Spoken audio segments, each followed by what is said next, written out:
معاشرے میں برائیوں کو دیکھ کر خاموش رہنا ہمیں اور ہمارے ارد گرد کے لوگوں کو کیسے اللہ تعالی کے عذاب کے قریب کر رہا ہے۔ جب ہم برے کاموں کو روکنے کی کوشش نہیں کرتے تو کیوں اللہ تعالی کا عذاب ہم پر آ سکتا ہے؟ یہ خاموشی ہمارے ایمان کی کمزوری کی علامت ہے۔ اسلام ہمیں اس بارے میں کیا ہدایت دیتا ہے؟ برائی کے سامنے خاموش رہنے کی کیا سزا ہے؟ ان اہم سوالات کے جوابات اور ان احادیث مبارکہ کا ذکر جو اس مسئلے کی سنگینی کو بیان کرتی ہیں۔ اللہ تعالیٰ فرماتے ہیں کہ جو شخص برائی کرتا ہے اس کے اعمال کا اثر اس کے والدین، رشتہ داروں، یہاں تک کہ اس کے ہمسایوں تک پہنچتا ہے، اور اللہ تعالیٰ کا عذاب ان سب کو گھیر لیتا ہے، اور وہ عذاب اتنا بڑا ہوگا کہ بسم اللہ الرحمن الرحیم۔ السلام علیکم ورحمۃ اللہ۔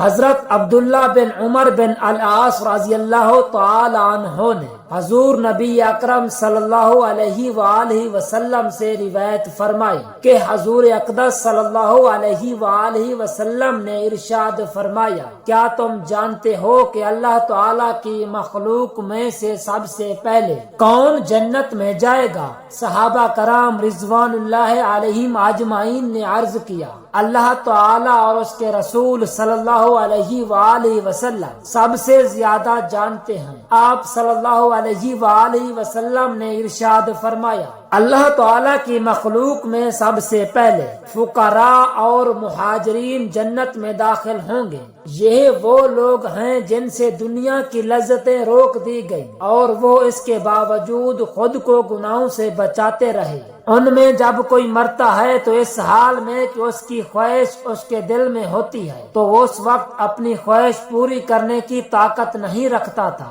تو اللہ تعالیٰ اپنے فرشتوں میں سے جنہیں چاہتا ہے انہیں ارشاد فرماتا ہے، ان کے پاس جاؤ، انہیں سلام کہو۔ فرشتے عرض کرتے ہیں، یا اللہ، ہم تیرے آسمان پر رہنے والی اور تیری مخلوق میں سے بہترین ہیں، کیا تو ہمیں حکم دیتا ہے کہ ہم ان کے پاس جائیں اور انہیں سلام کریں؟ اللہ تعالیٰ اپنے فرشتوں میں سے جنہیں چاہتا ہے انہیں ارشاد فرماتا ہے، بے شک یہ میرے وہ بندے ہیں جن سے دنیا کی لذتیں دور رہیں اور وہ اس کے باوجود بھی خود کو گناہوں سے بچاتے رہے، اور ان میں سے کوئی مرتا ہے تو ان کی حاجت اس کے سینے میں ہوتی ہے اور وہ اسے پورا کرنے کی طاقت نہیں رکھتا۔ حضور اقدس صلی اللہ علیہ وآلہ وسلم نے ارشاد فرمایا، فرشتے اسی وقت اس کے پاس آتے ہیں اور اللہ تعالیٰ کی رحمت کی انہیں خوشخبری دیتے ہیں۔ حضرت اما عائشہ صدیقہ رضی اللہ تعالی عنہا سے روایت ہے، انہوں نے فرمایا کہ حضور نبی کریم صلی اللہ علیہ وآلہ وسلم نے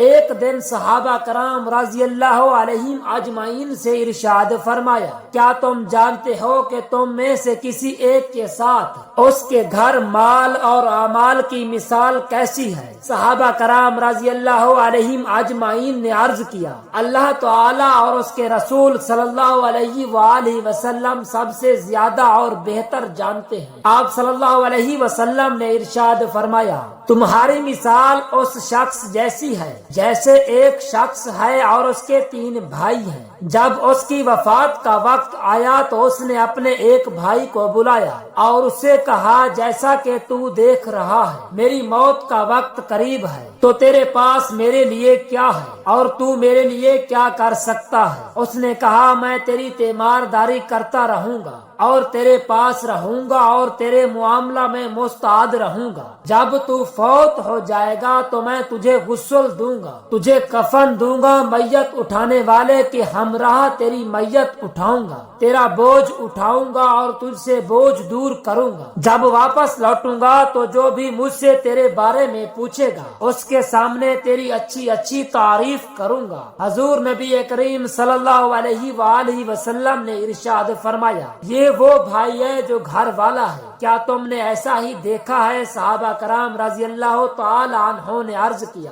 یا رسول اللہ صلی اللہ علیہ وآلہ وسلم، اس سے اچھی وضاحت ہم نے کسی سے بھی نہیں سنی۔ آپ صلی اللہ علیہ وآلہ وسلم نے فرمایا، اس نے دوسرے بھائی سے کہا، کیا تو دیکھ رہا ہے کہ مجھ پر کیا وقت آنے والا ہے؟ تیرے پاس میرے لیے کیا ہے اور تو میرے لیے کیا کر سکتا ہے؟ اس نے کہا مجھے صرف اتنی ہی تیری پرواہ ہے کہ تو زندہ رہے، جب تو مر جائے تو تجھے لے جانے والے تجھے اپنے ساتھ لے جائیں اور مجھے لے جانے والے مجھے اپنے ساتھ لے جائیں۔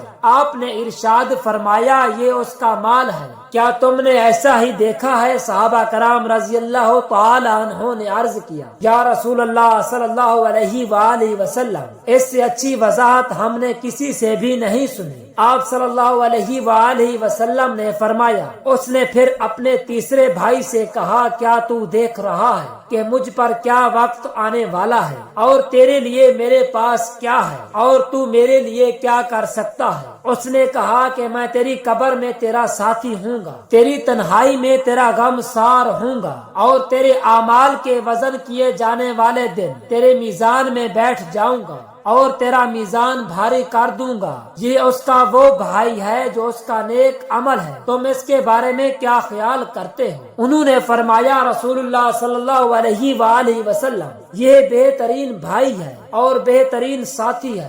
آپ نے ارشاد فرمایا بے شک معاملہ واقعی اسی طرح ہی ہے۔ حضرت عبداللہ بن عباس رضی اللہ تعالی عنہ سے روایت ہے، انہوں نے فرمایا حضور اقدس صلی اللہ علیہ وآلہ وسلم نے ہمارے ساتھ عصر کی نماز ادا فرمائی۔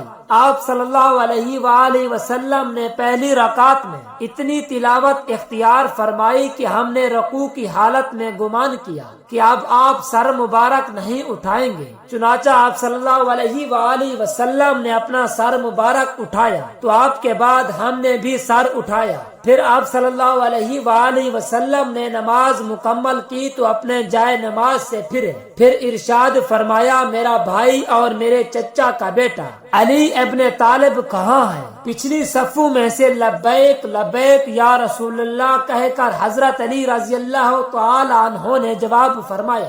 آپ نے فرمایا اے ابو الحسن میرے قریب آؤ۔ چنانچہ وہ قریب آتے گئے یہاں تک کہ آپ کے سامنے بیٹھ گئے۔ حضور نبی اکرم صلی اللہ علیہ وآلہ وسلم نے ارشاد فرمایا کیا تم نے سنا جو اللہ تعالی نے مجھ پر پہلی صفوں اور تکبیر اولیٰ کی فضیلت کے بارے میں اتارا ہے؟ حضرت علی رضی اللہ تعالی عنہ نے فرمایا کیوں نہیں یا رسول اللہ؟ آپ نے ارشاد فرمایا پھر تمہیں کس چیز نے پہلی صف اور تکبیر اولیٰ میں شرکت سے روکا؟ کیا تمہیں حسن اور حسین کی محبت نے روکا؟ حضرت علی رضی اللہ تعالی عنہ نے فرمایا واقعی ان دونوں کی محبت مجھے اللہ تعالیٰ کی محبت سے۔ آپ نے ارشاد فرمایا اے علی پھر کس نے تجھے مصروف رکھا؟ حضرت علی رضی اللہ تعالی عنہ نے فرمایا حضرت بلال رضی اللہ تعالی عنہ نے اذان فرمائی اور میں اس وقت مسجد میں تھا۔ میں نے 2 رکعت ادا کی اور حضرت بلال رضی اللہ تعالی عنہ نے نماز کی اقامت کہی اور میں آپ کے ساتھ پہلی تکبیر میں شامل ہو گیا تھا۔ پھر مجھے کسی چیز کا اپنے وضو کے بارے میں وسوسہ ہو گیا، چنانچہ میں مسجد سے باہر نکلا اور حضرت فاطمہ رضی اللہ تعالی عنہا کی چرخہ والی جگہ کی طرف گیا۔ کسی نے جواب نہ دیا تو میں اس وقت نماز نکلنے کے خوف سے حاملہ عورت کی طرح لاچاریا جیسے دانہ خوشے کے جیسا ہو گیا۔ میں اپنے وضو کے لیے پانی طلب کر رہا تھا جب میرے دائیں طرف سے غیبی آواز آئی تو سرخ سونے کا ایک پیالہ زہر ہوا اور اس پر سبز تولیہ تھا۔ میں نے تولیہ اتارا تو نیچے دودھ سے زیادہ سفید پانی تھا جو شہد سے زیادہ شیریں اور مکھن سے زیادہ نرم تھا۔ میں نے نماز کے لیے وضو کیا، تولیہ استعمال کر کے واپس پیالے پر رکھ دیا۔ میں نے لانے والے کی طرف توجہ کی لیکن میں اسے نہ دیکھ سکا اور نہ ہی یہ دیکھا کہ کس نے یہ پیالہ رکھا ہے اور نہ ہی یہ دیکھا کہ کس نے یہ پیالہ اٹھایا ہے۔ تو حضور اقدس صلی اللہ علیہ وآلہ وسلم مسکرائے اور فرمایا واہ واہ اے ابو الحسن، کیا تو جانتا ہے کہ تیرے پاس تولیہ اور پیالہ لانے والا کون تھا؟ حضرت مولا علی رضی اللہ تعالی عنہ نے عرض کیا اللہ تعالیٰ اور اس کے رسول صلی اللہ علیہ وآلہ وسلم سب سے زیادہ جانتے ہیں۔ آپ نے ارشاد فرمایا تیرے پاس پیالہ حضرت جبرائیل امین علیہ السلام لے کر آئے اور پانی جنت سے آیا تھا۔ اور جس نے تجھے صاف کرنے کے لیے تولیہ دیا وہ حضرت میکائیل علیہ السلام تھے، اور جس نے میرے ہاتھ میرے گھٹنے پر روکے رکھے وہ حضرت اسرافیل علیہ السلام تھا، یہاں تک کہ تو پہلی رکعت میں شامل ہو گیا۔ اے ابو الحسن، جو تجھ سے محبت کرے گا اللہ تعالیٰ اس سے محبت کرے گا، اور جو تجھ سے دشمنی کرے گا اللہ تعالیٰ سے دشمنی کرے گا۔ بہت سے مسلمان اس غلطیوں میں مبتلا ہیں کہ اگر وہ لوگ برا کام کر رہے ہیں تو وہ اس کا جواب دیں گے ہم سے کیا غرض، اور یہ سوچ کر وہ خاموش رہتے ہیں، کچھ نہیں بولتے، بلکہ بعض لوگ تو برائی روکنے والے کی مخالفت کرتے ہیں اور کہتے ہیں آپ سے کیا مطلب، حالانکہ اس برائی سے روکنا سب لوگوں پر لازم ہے۔ اگر قدرت کے باوجود نہیں روکیں گے تو سب پر عذاب نازل ہوگا، یعنی اگر کچھ لوگ کوئی گناہ کریں تو اس کے سبب خدائے تعالی دوسروں پر عذاب نہیں فرماتا، لیکن برائی دیکھ کر چپ رہنا اور اسے نہ مٹانا ایسا گناہ ہے کہ اس کے سبب برائی کرنے والے اور چپ رہنے والے دونوں پر عذاب نازل فرماتا ہے، برائی کرنے والے پر برائی کے سبب اور چپ رہنے والوں پر چپ رہنے کے سبب۔ اور ترمذی شریف میں حضرت حذیفہ رضی اللہ تعالی عنہ سے حدیث شریف مروی ہے کہ نبی اکرم صلی اللہ علیہ وسلم نے فرمایا، قسم ہے اس ذات کی جس کے قبضہ قدرت میں میری جان ہے، تم ضرور اچھی باتوں کا حکم کرنا اور برے کاموں سے منع کرتے رہنا، ورنہ ان قریب اللہ تعالیٰ تم پر اپنے پاس سے عذاب بھیج دے گا، پھر تم اس سے دعا کرو گے تو تمہاری دعا قبول نہیں کی جائے گی۔ یعنی دوسرے عذاب اور مصیبتیں دعا سے دور ہو سکتی ہیں، لیکن اچھی بات کا حکم دینا اور بری بات سے روکنا چھوڑ دینے کے سبب جو عذاب نازل ہوگا وہ دور نہیں ہوگا اور دعا اس کے بارے میں قبول نہ ہوگی۔ اور ترمذی اور ابن ماجہ کی حدیث مبارکہ ہے کہ حضرت ابو بکر صدیق رضی اللہ تعالی عنہ نے فرمایا کہ میں نے رسول اکرم صلی اللہ علیہ وسلم کو فرماتے ہوئے سنا، ترجمہ لوگ جب کوئی برا کام دیکھیں اور اس کو نہ مٹائیں تو ان قریب خدائے تعالی ان سب کو اپنے عذاب میں مبتلا کرے گا۔ اور ابو داؤد و ابن ماجہ کی حدیث ہے، حضرت جریر بن عبداللہ رضی اللہ تعالی عنہ فرماتے ہیں کہ میں نے رسول کریم صلی اللہ علیہ وآلہ وسلم کو فرماتے ہوئے سنا، ترجمہ کسی قوم کا کوئی آدمی ان کے درمیان گناہ کرتا ہو اور وہ اسے روکنے کی طاقت رکھتے ہوں مگر نہ روکیں تو خدائے تعالی ان سب پر عذاب بھیجے گا۔ حضرت جابر رضی اللہ تعالی عنہ سے روایت ہے کہ سرکار اقدس صلی اللہ علیہ وسلم نے فرمایا، خدائے تعالی نے جبرائیل علیہ السلام کو حکم فرمایا کہ فلاں شہر کو جو ایسا اور ایسا ہے اس کے باشندوں سمیت الٹ دو۔ جبرائیل علیہ السلام نے عرض کیا، آئے میرے پروردگار، ان باشندوں میں تیرا فلاں بندہ بھی ہے جس نے ایک لمحہ بھی تیری نافرمانی نہیں کی ہے۔ تو خدائے تعالی نے فرمایا، میں پھر حکم دیتا ہوں کہ اس پر اور کل باشندوں پر شہر کو الٹ دو، اس لیے کہ اس کا چہرہ گناہوں کو دیکھ کر میری خوشنودی کے لیے ایک لمحہ بھی متغیر نہیں ہوا۔ حضرت شیخ عبدالحق محدث دہلوی بخاری رضی اللہ تعالی عنہ اس حدیث شریف کی شرح میں تحریر فرماتے ہیں، گناہوں کو دیکھ کر خدائے تعالی کی خوشنودی کے لیے چہرہ کا رنگ نہ بدلنا بہت بڑا گناہ ہے، اس لیے اللہ تعالی نے علیہ کو نہ بدلا علیہ پر مقدم کیا، یعنی ایک نیک بندے پر عذاب دینے کا حکم پہلے فرمایا اور گناہ کرنے والوں پر عذاب دینے کا حکم بعد میں، اور کسی کے چپ رہنے پر، جبکہ لوگ یہ کہنے لگے کہ فلاں تو اتنے بڑے عالم اور بزرگ ہیں